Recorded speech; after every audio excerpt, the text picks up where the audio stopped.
रानीगंज में लोक निर्माण एवं जन स्वास्थ्य मंत्री डॉक्टर अजय पोद्दार का भव्य नागरिक अभिनंदन।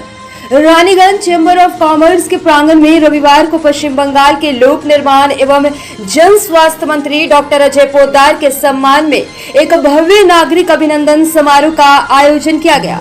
इस कार्यक्रम में शहर के प्रमुख उद्योगपतियों, व्यापारियों और गणमान्य नागरिकों ने बढ़ चढ़कर हिस्सा लिया। समारोह को संबोधित करते हुए मंत्री डॉक्टर अजय पोद्दार ने कहा कि राज्य सरकार का मुख्य लक्ष्य व्यापार और उद्योग जगत को बढ़ावा देना है।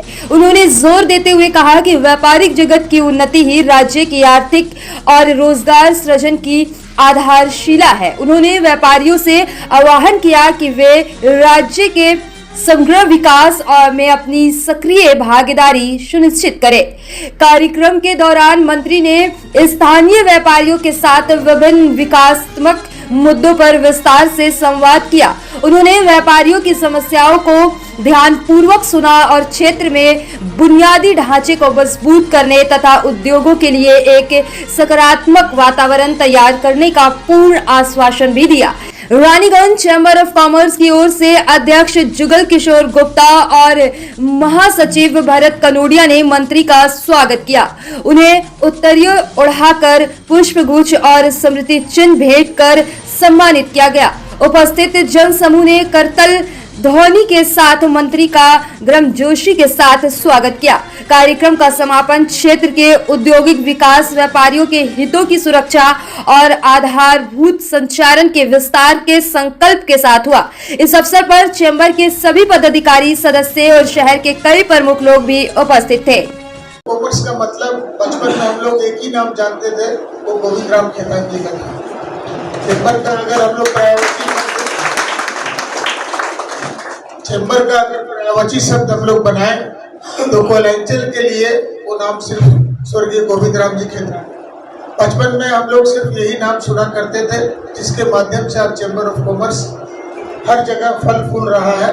ये उनकी तत्परता, योग्यता और उनका दिशा निर्देश के चलते ही आज हम लोग इस मुकाम पर पहुंचे। जहाँ तक बात है मेरे तक आने की और अनुवेदन करने की, ये मेरी ड्यूटी है। This is my duty to work. ये आप लोग मुझे ये आदेश दें या न दें, मेरा काम है आप लोगों का काम पूर्ण करना। मैं इसी बीच में एक बात बता देना चाहूंगा, रानीगंज की बाईपास रोड 65% रेडी हो चुकी है, जो आपको फरवरी मास में हैंडओवर कर दी जाएगी। हैंडओवर करने के बाद मार्च महीने से या अप्रैल फर्स्ट वीक में ये रानीगंज की जो मेन रोड है, इसका चौड़ीकरण और इसको फिर से ले डाउन किया जाएगा।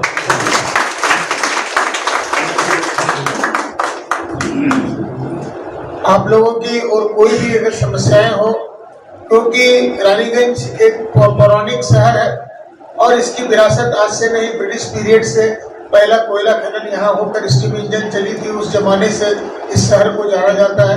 रानीगंज अपने आप में एक विरासत है।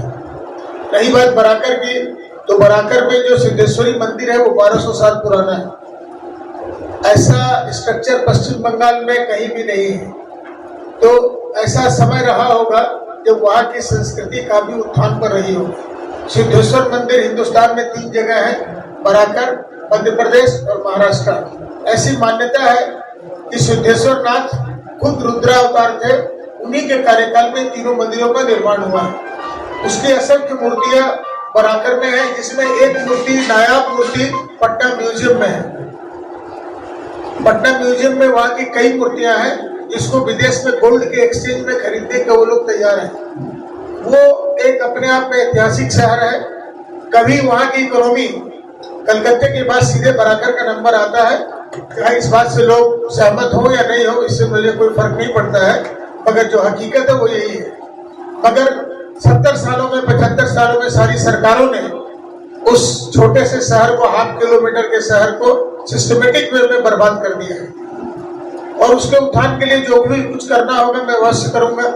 वहाँ के लिए पुल छोटा होने के बाद मैंने बाईपास रोड बना दी है, जो नेशनल वे से कनेक्टिविटी होगी। स्टेशन का आधुनिकीकरण किया गया है।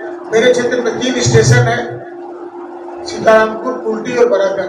तीनों स्टेशन अब लाइट से जगमगा रहे हैं, किंतु मैं जब कलकत्ते जाता हूँ रानीगंज की स्थिति देखकर मुझे कई बार बड़ा सा रोना सा आता है।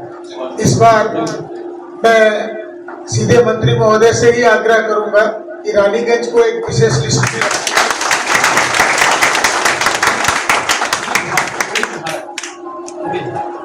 अमृत भारत हो न हो, अमृत भारत जैसा बना देंगे,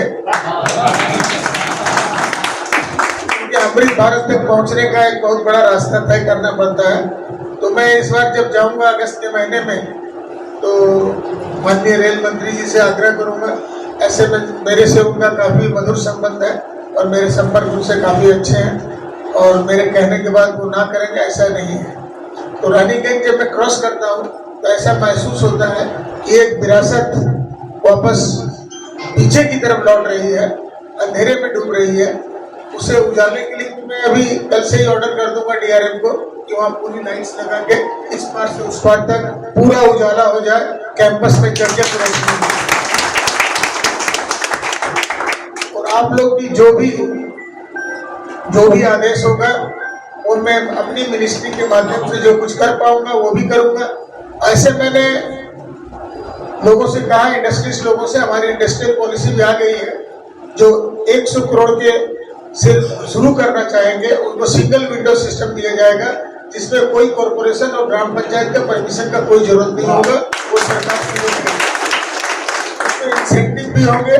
तो मैंने कहा अगर पूरे क्षेत्र अप टू दुर्गापुर सारे इंडस्ट्रीज एक साथ बैठ जाए तो मैं finance minister, industry minister, Agnimitra और मैं चारों लोग एक साथ आप लोग के साथ बैठकर जितनी समस्याएं हैं उसको सोल्व करने का हम लोग प्रयास करेंगे। धरा जब जब विकल होती, विपत्ति का समय आता, किसी भी रूप में कोई महामानव चला आता। तो 2014 में भारत के लिए महामानव नरेंद्र मोदी जी, नरेंद्र एक महापुरुष का भी नाम है, स्वामी विवेकानंद का। तो इस आधुनिक भारत में एक नए नरेंद्र का जन्म हुआ है, जो शायद एक मनीषी है, एक ऋषि है, जो भारत को वापस बचाने के लिए जिनको भेजा गया है। उसी तरह बंगाल में 26 में फिर से एक पुनः जागरण हुआ है, सारी शक्तियां एक होकर एक साथ लड़ी है, तब बंगाल में ये परिवर्तन आया है। बंगाल हमेशा एक दिशा दिखाता है। ये 26 का इलेक्शन मामूली इलेक्शन नहीं है, ये पूरे भारत को एक नई दिशा दिखाएगा। जो आप देख रहे हैं बने बॉर्डर लाइन विक्ट्री, ये मैसिव विक्ट्री में पूरे भारत में कन्वर्ट होगी। जो बंगाल से शुरू होता है, बंगाल जो आज सोचता है भारत कल सोचता है, ये बंगाल ने करके दिखाया है। और बंगाल में इंटेलिजेंस की कमी या किसी डिपार्टमेंट में हमारे कार्य क्षमता की कमी या इंजीनियर्स की कमी ऐसा कहीं भी नहीं है। इन्हें काम करने का मौका नहीं मिला है। बंगाल को पिछले 50 सालों में शमशान में परिवर्तित कर दिया गया है। 34 साल लेफ्ट के उन लोगों ने भेगे दाव, कुड़िए दाव छोड़ के कुछ नहीं किया है। और 15 साल जिन्होंने शासन किया है, दे वर वेरी गुड स्टूडेंट। जो उन लोगों ने 34 साल में किया, वो इतने अच्छे स्टूडेंट थे कि उन्होंने 5 साल में करके दिखा दिया। तो अब ये आप लोगों ने जिम्मेदारी जिन लोगों को दी है, उनके ऊपर बहुत बड़ा भार है। उन लोग को करके दिखाने के लिए ये समय दिया आप लोगों ने, और हम लोग उम्मीद करते हैं, आप लोग को ये आश्वासन देते हैं कि हम लोग आपकी उम्मीदों पे पूर्ण खरे उतरेंगे और बंगाल को फिर से सोनार बंगला बनाने के लिए जो कुछ करना है वो सारे लोगों खड़े हो जाए। मंगलदायक जय हे भारत भाग्य विधाता। मूर्ति जैसी महत्वपूर्ण समस्याओं को लेकर उनका संघर्ष आज भी लोगों को याद है। डॉक्टर, आप पश्चिम बंगाल सरकार में एक महत्वपूर्ण मंत्रालय का दायित्व संभाल रहे हैं। हमें विश्वास है कि आपके नेतृत्व में ये समझ रखना चाहूंगा, यह परियोजना लंबे समय से लंबित है। यदि आपके मार्गदर्शन और सहयोग से हमने कभी भी किसी अन्यायपूर्ण या अवैधानिक दबाव के सामने नहीं झुकने का संकल्प निभाया है। सदैव सकारात्मक एवं रचनात्मक समाज के माध्यम से समाज और व्यापार। सन ऑफ बंगाल राजनीति हो या धार्मिक या समाज से जुड़ी हर छोटी खबर आप तक पहुंचाने की कोशिश करता है। जी हाँ, सन ऑफ बंगाल नजर रहेगी हमारी भी और आपकी भी। देखते रहे सन ऑफ बंगाल न्यूज।